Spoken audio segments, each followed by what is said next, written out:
1. La detención de Arsène Lupin, parte 1. ¡Qué viaje tan extraño! Con lo bien que había comenzado. Por mi parte, jamás me había embarcado en una travesía con tan buenos presagios. El Provence era un transatlántico rápido, cómodo y capitaneado por un hombre de lo más amable. A bordo viajaba la flor y nata de la sociedad, que pasaba el tiempo de la manera más agradable, entablando relaciones e improvisando maneras de divertirse. Disfrutábamos de la extraña sensación de estar apartados del mundo, a solas con nosotros mismos, como si nos encontráramos en una isla desconocida y no nos quedara otra opción que relacionarnos. Y así hicimos. ¿Alguien se ha parado a considerar lo original e imprevisto de semejante reunión de personas? Un grupo que ni siquiera se conocía la víspera, pero que ahora, durante unos días, entre el cielo infinito y el inmenso mar, se veía obligado a vivir la experiencia más íntima, a desafiar la cólera del océano, el aterrador ataque de las olas, la crueldad de las tempestades y la calma traicionera del agua adormecida. En el fondo, no es sino una especie de trágico resumen de la propia vida, con sus tormentas y sus grandezas, su monotonía y su diversidad, y tal vez por esto se devora con ganas y prisa febril ese corto viaje del cual se divisa el fin desde el mismo momento en que se inicia. Sin embargo, en los últimos años se había incorporado una nueva sensación a las emociones de la travesía. La pequeña isla flotante sigue unida a ese mundo del cual nos creíamos liberados. Perdura un lazo que se desata poco a poco en pleno océano y poco a poco también se vuelve a anudar. El telégrafo, que llama desde otro universo y a través del cual llegan noticias de la forma más misteriosa que existe. Nuestra imaginación es incapaz de evocar los cables por los que se desliza el mensaje invisible. El misterio es más insondable y también más poético, y hay que recurrir a las alas del viento para explicar este nuevo milagro. Durante el primer día de viaje, sentimos que nos seguía, que nos escoltaba, incluso que nos precedía esa voz lejana que, de vez en cuando, nos susurraba a alguno de nosotros unas palabras llegadas de un mundo lejano. Dos amigos se comunicaron conmigo. Otros 10, tal vez 20, nos enviaron a todos, a través del espacio, palabras de despedida tristes o alegres. Pero el segundo día, a 800 kilómetros de la costa francesa, durante una tarde de tormenta, el telégrafo transmitió el siguiente comunicado. Arsène Lupin a bordo, primera clase, cabellos rubios, herida antebrazo derecho, viaja solo, bajo el nombre de R. En ese preciso momento, un violento trueno estalló y atravesó el cielo sombrío. Las ondas eléctricas se cortaron. El resto del comunicado no llegó. Del nombre bajo el cual Arsène Lupin se ocultaba, solo sabíamos la inicial.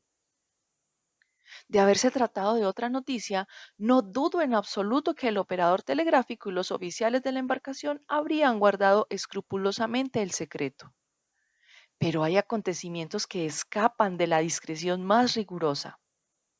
Aquella misma noche, sin que nadie pudiera explicar cómo la noticia se había propagado, todos los pasajeros sabíamos que el famoso Arsène Lupin se escondía entre nosotros.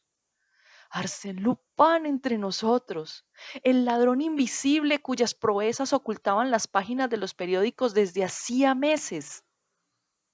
El enigmático personaje con el que el viejo Ganimard, nuestro detective más astuto, había entablado aquel duelo implacable que desarrollaba de la manera más pintoresca.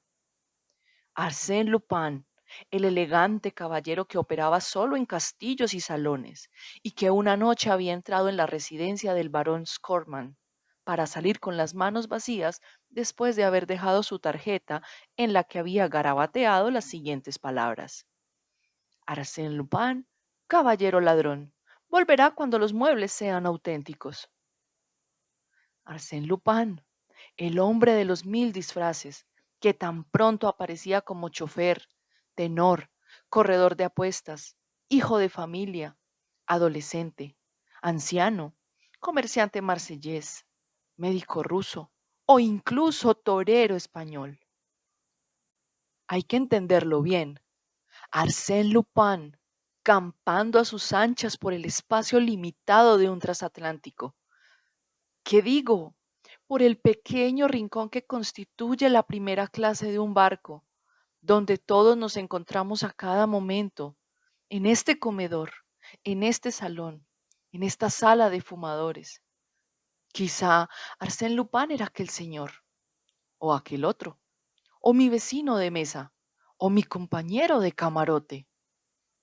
Y esta situación se prolongará todavía durante 5 días, exclamó a la mañana siguiente la señorita Nelly Underdown.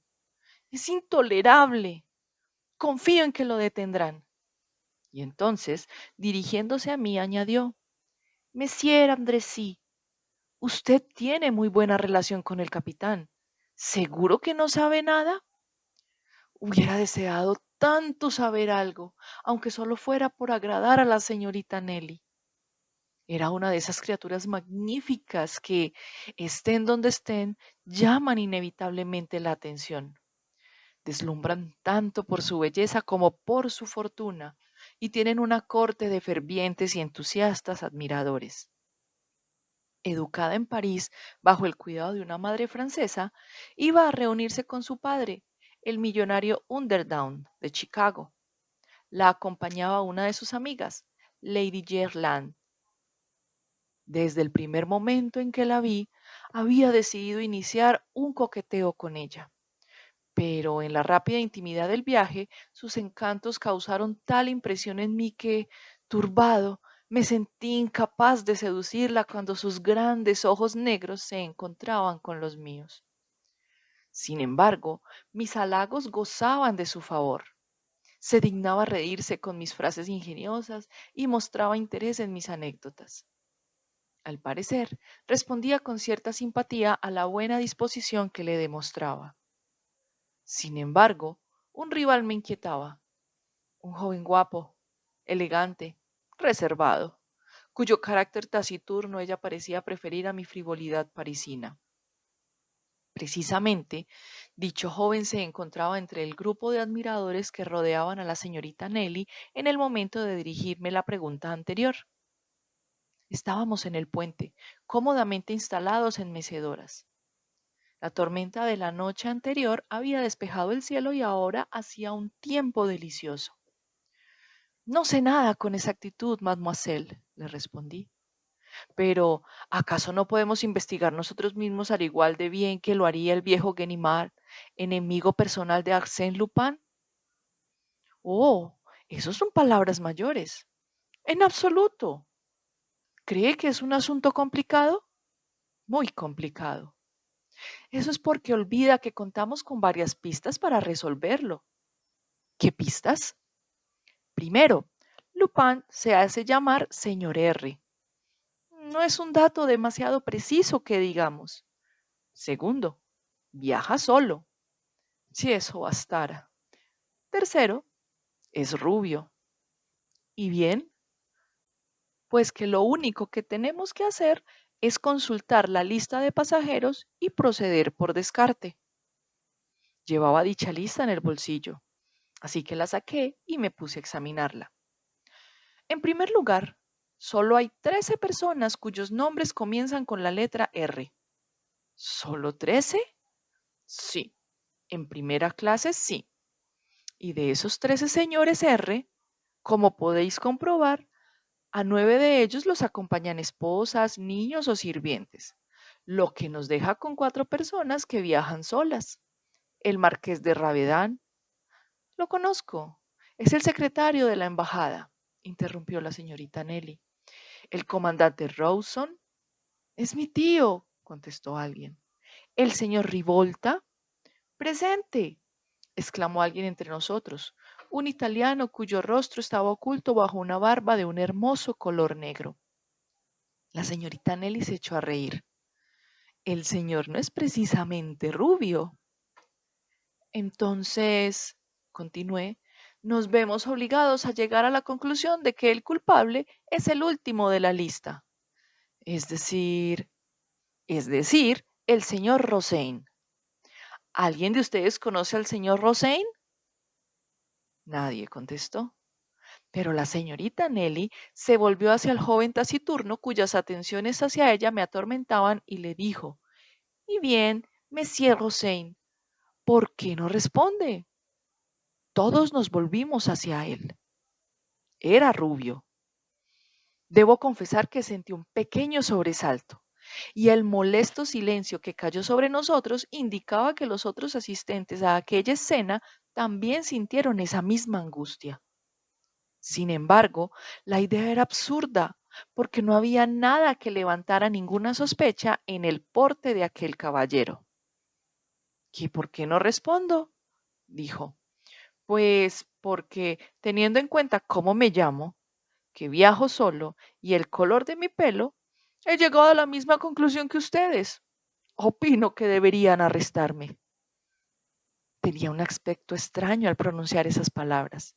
Sus labios, delgados como dos trazos inflexibles, se afinaron todavía más y palidecieron.